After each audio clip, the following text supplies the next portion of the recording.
177వ సంవత్సరంలో జరిగింది. ఫ్రాన్స్ దేశం అది. పరిపాలిస్తున్నటువంటి ఆయన పేరు మార్కస్, రోమన్ అధిపతి. ఒక దినాన్న 20 మంది మనుషుల్ని పట్టుకొని వెళ్ళిపోయాడు. అందుట్లో 15 సంవత్సరాల ఒక పాప పేరు బ్లాండీనా. 17 రోజులు చిత్రహింసలు పెట్టారు. 2 మాటలు అనిపించడానికి, యేసు ప్రభు దేవుడు కాదు, నా యజమానురాలు మంచిది కాదు చెప్పలేదు.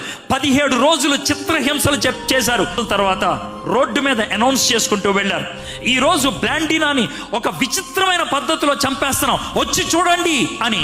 ఒక పెద్ద స్టేడియం ఉంటుంది, దాంట్లో 25,000 మంది కూర్చొని చూస్తున్నారు. మధ్యలో ఒక దూలాన్ని పెట్టారు, ఆ దూలానికి బ్లాండీనాని కట్టేశారు. ఆకలిగా ఉన్నటువంటి 20 సింహాలని వదిలేశారు. సింహాలు పరిగెట్టుకుంటా వచ్చినాయి. బ్లాండీనా కాళ్ళ దగ్గర పిల్లి పిల్లల్లాగా కూర్చుండిపోయినాయి. ఆ తర్వాత ఏం చేశారు తెలుసా? ఒక ఇనప కుర్చీ, ఆ ఇనప కుర్చీ కింద కట్టెలు పెట్టి మంట ఎలిగించారు. బ్లాండీనాని కూర్చోబెట్టారు. గట్టిగా యేసయ్యా అని అరిసింది. ఆ మీదకు ఒక దున్నపోతుని వదిలేశారు. ఆ దున్నపోతు పరిగెట్టుకుంటా వెళ్ళి బ్లాండీనా పైకి ఎగరేసింది. ఎగిరినటువంటి బ్లాండీనా ఆ నుప్పుల్లో పడింది. యేసయ్యా అని అరుస్తూ చచ్చిపోయింది.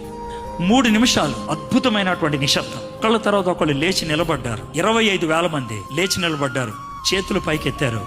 బ్లాండీనా దేవుడే నిజమైన దేవుడని 25,000 మంది యేసు ప్రభుని సొంత రక్షకుడిగా అంగీకరించారు.